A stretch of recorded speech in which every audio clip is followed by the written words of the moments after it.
আমি আমার রবের সাথে মিলিত হয়ে, আমার রব দানকারী আদম নূরের রবের সাথে মিলিত হয়ে, আদমের জ্ঞান আদম নূরের রব হইতে আমার রবে আসুক, আদম নূরের রব হইতে আমি বক্তব্য দিচ্ছি। আমি বিসমিল্লাহির রহমানির রহিম। সকল প্রশংসা সেই মহান আল্লাহ পাকের, যিনি আমাদের সেই আদি পিতাকে সৃজন করে তার নিজ ভাণ্ড থেকে ফুৎকারে আত্মা দিয়ে জীবিত করেছিলেন, আর জীবিত হয়ে সঙ্গে সঙ্গে বলে উঠেছিলেন আলহামদুলিল্লাহ। আমরাও আজ অনাদিকাল পরে সেই পিতার আকৃতি সুরত পেয়ে, পিতার সেই নখ পেয়ে আমরাও নিজ নিজ কল্পের দিকে একবার খেয়াল করে বলে ওঠে আলহামদুলিল্লাহ। হতে পর যে নবীর নবুয়ত এসে আমরা হাজির হয়েছি, তিনি হলেন বিশ্ব নবী এবং ইসলাম ধর্মের প্রচারকারী এবং প্রতিষ্ঠাকারী। সেই নবীর সামনে একবার খাস দরুদ শরীফ পাঠ করি, আল্লাহুম্মা সাল্লি আলা সাইয়্যিদিনা মাওলানা মুহাম্মাদিন রাসূলিল্লাহ। উপস্থিত ঈমান আনয়নকারী মুসল্লিগণ, তাদের প্রতি সবার প্রতি আমার সালাম, আসসালামু আলাইকুম। আমি আদম নূরের বাণী সকল মানব জাতির কাছে পৌঁছা দিচ্ছি। আমি নফসের জাতে আদম, রব্বের জাতে আদম। আজ সোমবার, প্রত্যেক সোমবারে এই আদম নূরের উদ্যোগে সাপ্তাহিক অনুষ্ঠান হয়। আজও সেই সাপ্তাহিক অনুষ্ঠান, সেই অনুষ্ঠানের মাধ্যমে সারা বিশ্বের মানব জাতিকে সেই আদম নূরের তরফ থেকে সেই সত্যগুলো জানানো হচ্ছে। আমি আজ আদম নূরের তরফ থেকে বক্তব্য রাখবো জন্মগত জারজ আর ধর্মীয় জারজ। এই পৃথিবীতে মানব জন্ম হয়, এই মানব জন্মের ভিতর দিয়ে কেহ সেই বৈধতা জন্ম পায় আর কেহ সেই অবৈধ জন্ম পায়। এই পৃথিবীর মানুষ আমরা জন্মগ্রহণ করি নর এবং নারীর ভিতর দিয়ে। প্রত্যেকটা মানুষই হোক ভিন্ন জাত, তারপরেও একই নিয়মে এই মানব জন্ম চালু করা হয়েছে, এর কোনো ভিন্নতা নাই। যে বৈধতা নিয়ে জন্মগ্রহণ করে সে ওই নর এবং নারীর ভিতর দিয়ে আসে, যে অবৈধ জন্ম পায় সে ওই নর এবং নারীর ভিতর দিয়েই জন্ম নিতে হয়। আর সে হিন্দু হোক, বৌদ্ধ হোক, খ্রিস্টান হোক, যেটাই হোক, জন্ম এই মানব আসতে হলে তাকে একইভাবেই জন্ম নিতে হয়। ঠিক তেমনি ভাবে ধর্মের ভিতরে যে নিয়ম কানুন আছে, সেই নিয়ম মাফিক আছে, সেই নিয়ম মাফিকের ভিতর দিয়ে একটা নর এবং নারীকে যখন আবদ্ধ করা হয়, তখন সেই আবদ্ধর ভিতর দিয়ে যে একটি সন্তান বা একটি মানবের যখন জন্ম হয়, তখন সেই জন্মটাকে বা সেই সন্তানটাকে বা সেই মানুষটাকে বৈধ সন্তান বলা হয়। আর এই নর এবং নারীর ভিতর দিয়ে সেই ধর্মীয়ভাবে বা সেই দেশের আইনগতভাবে কোনো নিয়ম মাফিক না, অনিয়ম মাফিক কার্যকলাপের ভিতর দিয়ে যে সন্তান বা যে মানুষটার জন্ম হয় তাকে জারজ সন্তান বলা হয়। মানে মা আছে কিন্তু বাবের পরিচয় থাকে না, নাকি? পৃথিবীগতভাবে তো আমরা এটাই দেখি যে জারজ সন্তান বলতে এটাকেই বোঝায়, নাকি? যে একটা দেশের বা একটা ধর্মীয়র সেই আইন মোতাবেক নর এবং নারীকে যখন আবদ্ধ করে দেওয়া হয়, সেই নর এবং নারীর ভিতর দিয়ে, মেলামেশার ভিতর দিয়ে যে সন্তানটা জন্মগ্রহণ করে তাকে বৈধ সন্তান বলা হয়। আবার ঠিক এমনিভাবে একটি নর এবং একটি নারীর ভিতর মেলামেশার ভিতর দিয়ে একটি সন্তানের জন্ম হয়, কিন্তু সেই সন্তান যে মেলামেশা করলো নর এবং নারীর, তার কোনো সে ধর্মীয়ভাবে দেশের আইনগতভাবে কোনো বৈধতা নাই। অবৈধতার ভিতর দিয়ে একটি সন্তান জন্ম নেয়, সেই সন্তানটাকে জারজ বলা হয়, নাকি? যার কোনো পিতার নাম থাকে না, কিন্তু মাতা, তার তো নাম থাকে না? থাকে না, মাতা তো থাকেই। এমনি ভাবে আমরা যদি দেখি যে বৈধ সন্তান হয়, তার বাবার, তার মায়ের যা সম্পত্তি থাকে সে কিন্তু পায় না? পায় না? পায় তো। আর যে সন্তানটা সেই অবৈধতার ভিতর দিয়ে জন্মগ্রহণ করে, এই সন্তানটাকে তার পিতা মাতার কোনো সম্পত্তি পায়? কোনো সম্পত্তিও পায় না। সেই অবৈধ যে নারীর ভিতর দিয়ে একটি সন্তান জন্ম নিল, অবৈধ সন্তান জন্ম নিল, সেই নারীটাও আবার যদি বৈধতার ভিতর দিয়ে একটি স্বামী বা একটি পুরুষের সাথে বৈধতার ভিতর দিয়ে পায়, তারপরেও কিন্তু ওই সন্তানটা কোনো সত্যে সত্যবান হতে পারে না। ওই পুরুষের কোনো সত্য এই সন্তানটা হতে পারে না, না পারে, কোনো কিছুই ওই পায় না, না পায়। ধর্মীয় ভাবে বা এইভাবে দেশের আইনগত ভাবে ওই ছেলেটা কি ওই যার সাথে হলো বৈধতা দেওয়া হলো, ওই পুরুষটার কি কোনো কিছু ওই ছেলেটা পায়? কোনো কিছুই পায় না। তাহলে সে এই পৃথিবীর আইনগত বা ধর্মীয় আইনগত কোনো কিছুই পায় না। একে জারজ বলা হয়, বা যার পিতার পরিচয় নাই। সে যখন খুশি তখন একজনের নাম নিতে পারে, না নিতে পারে না, হোক বা না হোক, তারপরেও নিতে পারে। কোনো কাগজ কলমে কোনো জায়গায় গেলে যখন সেই পিতার পরিচয় না থাকে, তাকে কোনো কিছু অ্যালাউ করা হয়? কোনো কিছুই অ্যালাউ করা হয় না। স্কুলে ভর্তি করলে পিতার নাম লাগে না? লাগে না? সবখানেই লাগে, পিতা মাতার নাম লাগে, বৈধতার কাগজপাতি লাগে। যখন কাগজপাতি থাকে না, তখন তাকে কোনো কিছুই করে না, না করে, কিছুই করে না। তাহলে এই পৃথিবীর গতভাবে তাদেরকে জারজ বলা হয়। এটা দ্বীনি ধর্ম নাকি? দ্বীনি ধর্ম, সত্য ধর্ম, এর মূল কিতাব আল কোরআন। এই কোরআনের ভিতরে যাহা কিছু আনা হয়েছে, সেই জিনিসগুলো যে অর্জন করতে পারে, তিনি একজন পরিচিত মানুষ হয়। পরিচিত ধর্ম, এই ধর্মের ভিতর দিয়ে পরিচিত লাভ করা যায়। এই পৃথিবীতে কোনো ধর্মেরই ধর্ম নামের ধর্ম আছে, কিন্তু পরিচয় দেওয়ার কোনো মানুষ নাই। না আছে যে আমি এই ধর্ম পালন করতেছি, এই ধর্মের পরিচয় বলতে এই। অতীতে যত নবী রসুলরা এসেছেন, তারা ধর্ম দিয়েছেন, তারাও ধর্ম দিয়েছেন, এক একটা নবী এক একটা ধর্ম দিয়েছেন, কিন্তু কোন নবী কি বলছেন যে আমি এই জাতের নবী, এই আমার পরিচয়, এই পরিচয়ের ভিতর দিয়ে আমি এটা লাভ করছি, এই আমার দিনের পরিচয়, এই আমার রবের পরিচয়, এই আমার সুরতের পরিচয়, এই ধর্ম মানার ভিতর দিয়ে তোমরাও যদি কেহ সেই আমার ধর্ম পালন করো, তাহলে তোমরাও এইটা হতে পারো, এরকম কি পরিচয় দিয়ে কেন নবী রসুল বলেছেন? কেহই বলতে পারেন নাই। ঠিক তেমনি ভাবে এটা দ্বীনি ধর্ম, আল কোরআনের ধর্ম, পরিচয়ের ধর্ম। কোরআন বলেছে তোমার স্বীয় দিনের ইবাদত করো, কোরআন বলেছে তোমার স্বীয় রবের ইবাদত করো, কোরআন বলেছে তুমি স্বীয় সালাতের ইবাদত করো, কোরআন বলেছে তুমি ঈমান আনো বেল গায়েবের উপর, সেটা বলেছে না? বলে নাই? তাহলে এগুলো যিনি অর্জন করবেন, তিনি তো একজন পরিচিত মানুষই হবেন, যে আমার দিন বলতে এই জিনিস, আমার রব বলতে এই জিনিস, আমি এর দ্বারা কথা বলি। তাহলে রবের পরিচয় দিতে পারবে না, দিনের পরিচয় দিতে পারবে না, সেই ইমানি নূরের পরিচয় দিতে পারবে না? অবশ্যই পারবে। যারা সেই দিতে পারবে না, তারা কি ঠিক তেমনি ভাবে আমার মুর্শিদ পাক, আদম নূরের মুর্শিদ হযরত আমির আলী আত্মসত্তায় বেলায়েতি, তিনি এই কোরআনকে তার জীবন দ্বারা বাস্তবায়ন করে তিনি তার দিনের পরিচয়, তার রবের পরিচয়, তার সুরতের পরিচয়, তার ইমানি নূরের পরিচয় দিয়ে কথা বলেছেন। সুবহানাল্লাহ, বলেন নাই? তার সকল কিছু পরিচয় তিনি কিভাবে কি অর্জন করছেন, তার সকল কিছুর পরিচয় তিনি ঘটিয়ে এই পৃথিবীর ভিতরে তিনি ধর্ম প্রচার করলেন। দ্বীনি ধর্ম, পরিচয়ের ধর্ম, না কি করলেন?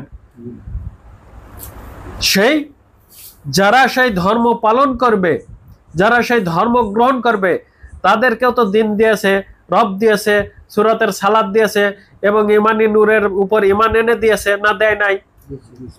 দিছে তো। তাহলে তারাও যদি সেই ধর্ম পালন করার ভিতর দিয়ে সেগুলো অর্জন করতে পারে, তাহলে তার পরিচয় আছে না নাই? অবশ্যই তার পরিচয় আছে। এখন যদি কেউ সেই না পারে তাহলে তার কি পরিচয় থাকবে? কখনোই থাকবে না। তাহলে আল্লাহ পাক তার সকল কিছু দিয়ে আদমকে প্রতিনিধিত্ব দিলেন, না কি করলেন? তার খলিফা করলেন এবং সকল জ্ঞানের জ্ঞানী করলেন এবং সকলকে মানার হুকুম দিলেন। আজ পৃথিবীতে এসে সেই আদম নূরের মুর্শিদ, সেই আদম শফিউল্লাহর সেই নূরকে অর্জন করে তিনি বলছেন আমি সেই আদম নূরি, না কি বলেছেন? তাহলে এখানে তিনি ধর্ম দিলেন আদম নূরের উপর, না কিসের উপর দিছেন? আদম নূরের উপর। তাহলে সেই আদম নূরের ধর্ম মানার ভিতর দিয়ে যদি কেউ পথ চলে তাহলে সে তো আদমই হবে, আদম জাতি তো হবে, না কি হবে? না অন্য কিছু হবে? আদম জাতি তো হবে, আদম নিত হবে, আদম সুরতিত হবে, আদমের সেই দিনই তো সে পাবে, আদমের সেই রবি তো পাবে, আদমের সেই নফসি তো পাবে, না কি পাবে? এটাই তো পাবে, না অন্যটা পাবে? তাহলে সেগুলো দিয়ে তিনি তোমাদের হেদায়েত দিল, পূর্ণ করে সকল কিছু দিয়ে পূর্ণ করে তোমাকে সেই হেদায়েতের ভিতর দিয়ে সকল কিছু জানা দিল। এখন তুমি সেই হেদায়েত না মেনে তুমি যদি অন্যটা দাবি করো যে আমি আমিরের রব দ্বারা কথা বলি, তাহলে এটা কোথায় পেলে? এটা তুমি কোথায় পাইলে? তুমি আমিরের যদি বলি আমি আমিরের দিন দ্বারা দেখি, তাহলে এই দিনটা কোথা থেকে আসলো? আমিরের নামের কোনো দিন আছে? আমিরের কোনো রব আছে? আমিরের কোনো নফস আছে? আমিরের কোনো সুরত আছে? আছে কি? ঠিক নাই। তাহলে যারা সেই পরিচয়ের ধর্ম বাদ দিয়ে যারা অপরিচিত যায়, যাদের অস্তিত্বের সেই আউয়ালে এবং পৃথিবীগতভাবে কোনো কিছুই পাওয়া যায় না, সেই নিয়ে যারা দাবি করে জারস,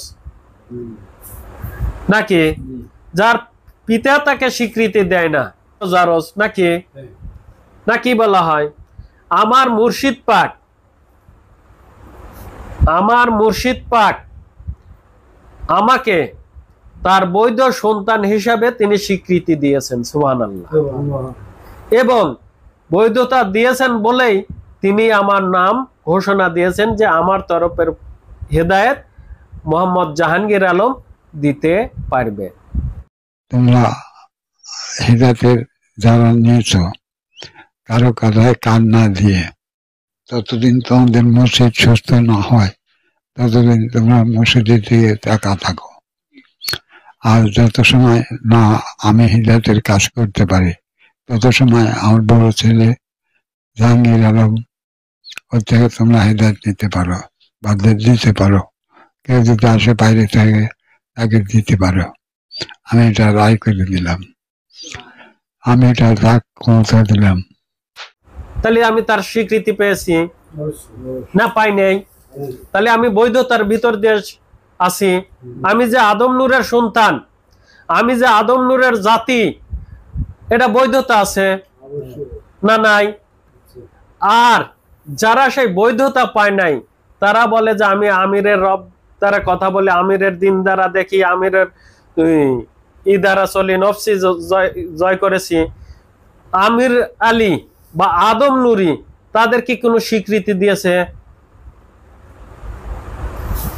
ভিডিওর মাধ্যমে, তার তো অনেক ভিডিও আছে, সেই ভিডিওর মাধ্যমে বা কোনো জায়গায় কি স্বীকৃতি দেখাতে পারবে যে আদম নূরি আমাকে বা আমির আলী এই যে আমাকে স্বীকৃতি দিয়েছে, এই যে আমার স্বীকৃতি? যদি স্বীকৃতি না থাকে তাহলে সে জারস না কি? তাকে জারস বলে না কি বলবে? তাহলে এরা হলো সেই ধর্মীয় জারস, দ্বীনি ধর্মের ধর্মীয় জারস, যাদের পরিচয় নাই। আদম নূরি তাদের কোনো স্বীকৃতি দেয় নাই, না দিয়েছে? দেয় নাই। তিনি যে বলে আমি আমিরের পুত্র আমির, আমিরের পুত্র আমির, আমির কি তাকে স্বীকৃতি দিয়েছে যে তুমি আমার সন্তান? পৃথিবীগতভাবে তিনি আমির নাম, আমার বাবার নাম আমির, আমাদের 5টা ভাই বোনে তিনি স্বীকৃতি দিয়েছেন। তিনি যদি আমিরের বেটা আমির হয়, তাহলে তিনারও স্বীকৃতি থাকবে, তার ভোটার আইডি কার্ডে নাম থাকবে না, নাম থাকবে না? তাহলে জুতেল না থাকে, তার পিতার নামই কবে পান না, তাহলে তো তিনিও পৃথিবীগত তো জারক্স, না কি বলবে? জারজ বলবে না? তোমার পিতার নামই তুমি জানো না, আর যাক পিতা বলতে চাও সে তোমাকে স্বীকৃতি দিচ্ছে না। যাকে পিতা বলে তুমি ই করলে সে তোমাকে স্বীকৃতি দিল না, তাহলে তুমি জারস নাকি? জারসই তো। যার পৃথিবীগত বাপের পরিচয় দিতে পারে না তাকে জারসই বলে নাকি? ধর্মীয় জারস এবং পৃথিবীগত ভাবে জারস, সবকিছু খোলসা ভাবে বলা হচ্ছে, কোনো এখানে রদবদল করা হচ্ছে না। আচ্ছা, আমিরের বেটা আমির, আচ্ছা আমিরের বেটা কোন দিন আমির হয়? আমিরের বেটা কোন দিন আমির হয়? আচ্ছা, মানিক এর বেটার নাম মানিকই থুলো, এখন ওই জায়গায় দুইজনই আছে, বাপ বেটা দুইজনই আছে, তাদেরকে নাম ডাকলাম যে মানিক হনো, তো তাহলে সাওয়াল আসবে না বাপ আসবে? কেডা আসবে? তাহলে বেবাকটি মানুষ জুতিল সেই একই নামে হয়, তাহলে কাকে ডাক দিবে? হ্যাঁ, কাকে ডাক দিবে? তাহলে এরকম ভাবে যারা দ্বীনি ধর্মের ভিতর এরকম কুফরি মুনাফিকি ঢুকায় তাদেরকে কি বলবে? যার ছাড়ার কি বলা যায়?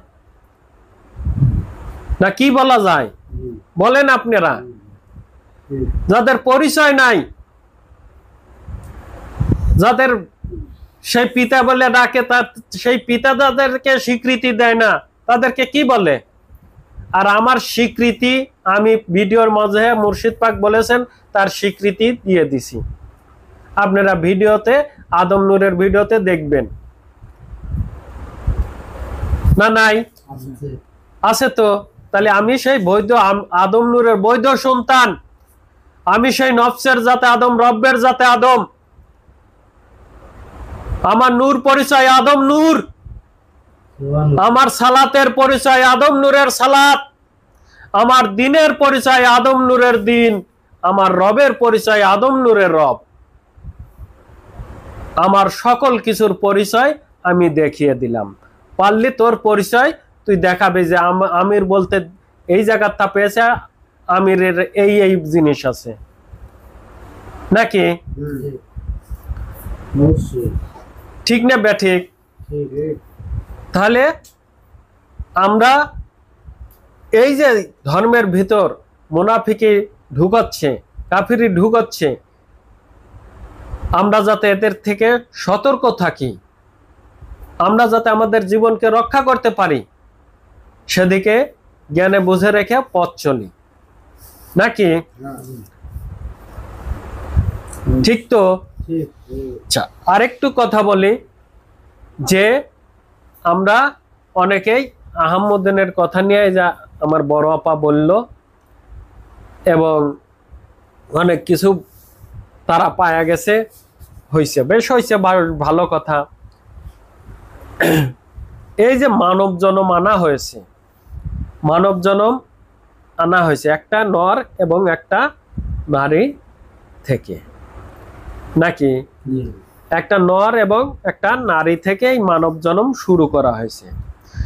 ওই পুরুষের যা আছে, আমি যে আজ মানব জনম পেয়েছি আমার ভিতরও তাই আছে না? নাই? ওই প্রথম নারীটার ভিতর যা আছে, আজও যে নারী জন্ম নিতেছে তার ভিতরেও সকল কিছুই আছে না? ব্যতিক্রম আছে? আছে তো। ও নারীর ভিতর তাও এক সন্তান জন্ম নাই, এ নারীর ভিতর তাও সন্তান জন্ম নাই, কারো কিছু কম বেশি আছে। কিন্তু তিনি যে আমি কি সেই প্রথম পুরুষটা যে আদম শফিউল্লাহ নাম নিয়ে পৃথিবীতে আসলো, তিনি যে আমি কি সেই, আমি যে তিনি কি সেই, কখনোই এক না। ধরেন এই বাংলাদেশের যিনি প্রধানমন্ত্রী ছিলেন শেখ হাসিনা, এই বাংলাদেশের নাগরিক কি তো ছিলেন, আমিও একজন নাগরিক, এই যে আমি বুঝে আছে তিনিও তো একজন এই বাংলাদেশের নাগরিক, তিনি মন্ত্রী আর তিনি জনগণ, তিনি কি সেই মন্ত্রী হতে পারবে? তার ভিতরে যা আছে তার ভিতরে তাই আছে, না কম বেশি আছে? তিনিও বাপ মার ভিতর দিয়েছেন, তিনিও বাপ মার ভিতর দিয়েছেন। পার্থক্য শুধু এটুকুই, তিনি এই দেশের প্রধানমন্ত্রী আর তিনি এই দেশের একজন সাধারণ মানুষ। ঠিক তেমনি ভাবে আমরা তহা বলি যাহাই কিছু বলি, তিনি যে সত্য অর্জন করেছেন, মানে আমার আম্মা হুজুর, তিনি যে সত্য অর্জন করেছেন সেই সত্যের ধারের কাছে কোনো নারী যেতে পারবে না। তার নারীর জাতে যেতে পারবে, কিন্তু সেই নারী হতে পারবে না। তার ভিতর দিয়েও জন্ম হবে, এই সন্তানের জন্ম হবে, তিনি তার ভিতরে যা আছে ওই নারীর ভিতরেও তিনি যদি ওই নারীর জাতি হতে পারে, তাহলে ওই নারীর ভিতরেও যা আছে এই নারীর ভিতরেও তাই থাকবে, তার কোনো ব্যতিক্রম হবে না। কিন্তু ওই নারী কেহই হতে পারবে না, তার জাতি হতে পারবে, তিনি হলো মূল নারী, আর ওই নারী যে হবে তার সেই নারীর জাতি হতে পারবে। যেরকম আমার মুর্শিদ পাক তিনি হলো মূল আদম, আমরা সেই আদম জাতের জাতীয় আদম হওয়ার জন্য সেই ধর্ম গ্রহণ করেছি, সেই ধর্ম মানার ভিতর দিয়ে আমরা সেই আদম জাতের জাতীয় মানুষ হব। তিনি হলো মূল পুরুষ, আর আমরা সেই ধর্ম মানে তার সেই জাতের পুরুষ হব। তার ধর্ম মানার ভিতর দিয়ে তার ভিতরেও যা থাকবে আমার ভিতরেও তাই থাকবে, এখানে কোনো ব্যতিক্রম থাকবে না। আমরা আমাদের সেই পথকে অনুসরণ করি, আমরা আমাদের সেই পথকে সুগম করি। আমরা যদি আদম জাতের জাতীয় মানুষ হয়ে যেতে পারি, তাহলে অবশ্যই আমরা আমাদের পিতাকে মাতাকে অবশ্যই প্রয়োজন আছে, না প্রয়োজন নাই? আরেকটা প্রশ্ন করি, তিনি আল্লাহ হয়েছেন, যারা সেই আল্লাহ হয়েছেন তার কাছে একটা প্রশ্ন, যে কোরআনে বলা হয়েছে যে জিন এবং ইনসানের বিচার করা হবে, আছে না? আলেমরা বলে, পীররাও বলে যে জিন ও ইনসানের বিচার করা হবে। শুধু জিন আর ইনসানেরই কি বিচার করা হবে, না আরো কিছুর আছে? কেন বিচার করা হবে না, শুধু এই দুইজনের বিচার করা হবে? এই প্রশ্নটা থাকলো, এই প্রশ্নটা উনির কাছে থাকলো যে জিন আর ইনসানের বিচার করা হবে, আর কারো না। কেন না আর এই দুজনেরই বিচার করা হবে কেন? এই প্রশ্ন রেখেই আজকে আমি আমার বক্তব্য এখানে শেষ করছি। সুবহানাল্লাহ বিহামদিহি সুবহানাল্লাহ আজিম। সবার প্রতি আমার সালাম। আসসালামু আলাইকুম। ওয়া আলাইকুম আসসালাম ওয়া রাহমাতুল্লাহ।